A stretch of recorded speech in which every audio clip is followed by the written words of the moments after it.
Everybody, Jeff Lightsy Jr. here with the Black Boss channel. Be sure to hit the thumbs up button, like, share, subscribe, and the notification bell because we upload all the time.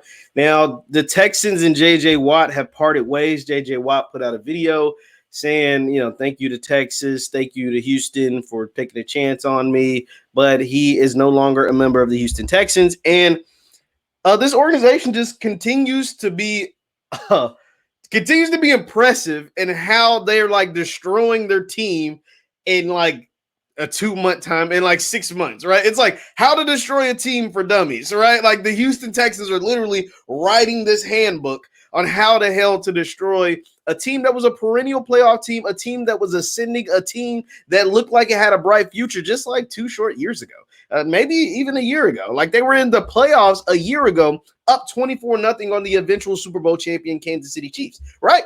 Like that's what the Houston Texans were doing. And then 1 year later, their star franchise quarterback wants out. They just released the best player in their organization's history. They traded away DeAndre Hopkins, which was maybe the most talented player in the organization's history, and they have nothing to show for it. They have an old over-the-hill running back and a disgruntled quarterback to show for it. Like, this is incredible. I've never seen anything like this before. Now, before we get to, like, the Houston Texans, how garbage of an organization it is right now, let's really dive into J.J. Watt. J.J. Watt will be a first-ballot Hall of Famer. J.J. Watt, for a 4-year stretch during his career, played some of the best football on the defensive side of the ball maybe we've ever seen, right? Like the only comparable like 4-year stretch, like Reggie White had some really good years, and Derrick Brooks and like Lawrence Taylor, obviously. Like there was a lot of great NFL players throughout their career, and really throughout their career. But we're just simplifying it into a 4-year stretch, and it's pretty tough. Aaron Donald's on a 4-year stretch right now. He's won 3 Defensive Player of the Year awards. Aaron Donald's a beast. And J.J. Watt might have been even better than that. So what I'm talking about is so J.J. Watt was drafted in 2011. So between his second year in 2012 to the 2015 season, so 12, 13, 14, and 15, that 4-year stretch, he was an animal. He was a beast. Now, since then, he hasn't been all that great. He had 1 year since then. He had 16 sacks in 2018. But from 12 to 15, that was a Hall of Fame career. I'm going to just I'm going to show you the stats, and we're going to read them off together. This is via ESPN. Let me share my screen. And, yeah, we're just talking about how J.J. Watt, since 2011, though, I think he's got the second most sacks with 101. He's just been super dominant and super just spectacular, just amazing.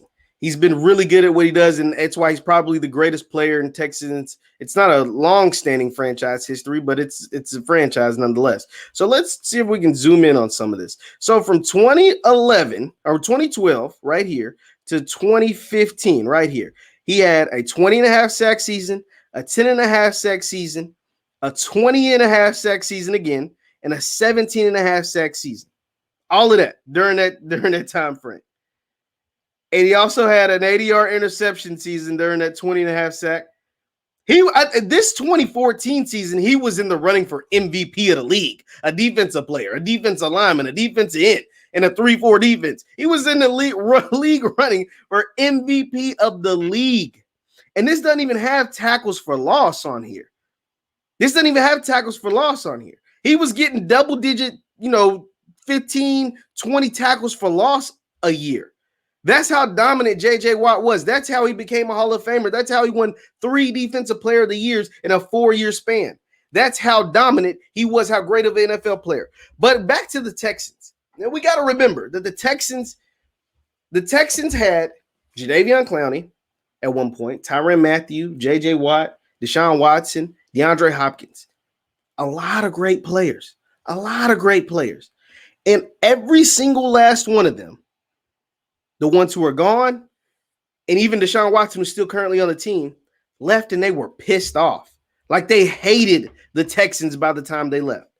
J.J. Watt may not hate the Texans, but he was pissed off. You heard him in the audio when he said, "We wasted one of your years," to Deshaun Watson. He looked at Deshaun Watson and said, "I'm sorry. I'm apologizing because you just had one of the greatest individual seasons in NFL history, and we wasted one of your prime years." because we went 4-12, and you still were able to throw 33 touchdowns, throw for 70% completion percentage, throw under 10 interceptions, only 7 interceptions, lead the league in passing yards of 4,800. And I'm sorry, because we wasted that year.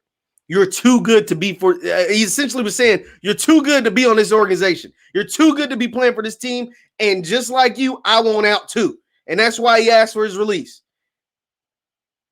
It's incredible what the Texans have been able to do with such great talent. DeAndre Hopkins, they ran him out of town. They traded him for a washed-up running back.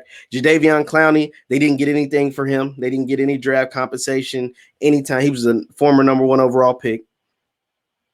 And now they're losing J.J. Watt, who isn't an amazing NFL player anymore. He isn't the J.J. Watt of that 4-year stretch where he was getting 20.5 sacks and leading the league in tackles for loss and deflected passes and all this stuff. But he's still a good pass rusher. He's still a good rotational player. He still should be an icon. His jersey should be retired by your organization. And you run him out of town too, man. It has gotten ridiculous in Houston. And it's sad to see. And I hope they get rid of Deshaun. Deshaun, please get out of Houston. Find your way out of Houston. I know you want out so bad. Y'all need to do right by him and ship him off somewhere he has a chance to win. Because y'all are letting a chaplain in Easterby run the organization. It's gotten so bad the team president has come out and resigned. He resigned the day before, and then J.J. Watt asked to be released the next day, and he gets his release.